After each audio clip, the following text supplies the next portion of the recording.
வாழைப்பூ பெண்ணாக வடிவானதோ வாழைக்கு சுகமாக வருகின்றதோ வாழைப்பூ பெண்ணாக வடிவானதோ வாழைக்கு சுகமாக வருகின்றதோ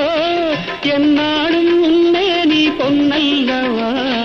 எழுதாத கதை சொல்லும் கண்ணல்லவா என்னாலும் உன்னே நீ பொன்னல்லவா எழுதாத கதை சொல்லும் கண்ணல்லவா உன்னோடு பொன்னாக கண்ணோடு கண்ணாக அதோ வாராண்டி வாராண்டி வில்லேந்தி பொறுத்த என் மீது ஏதானம்மா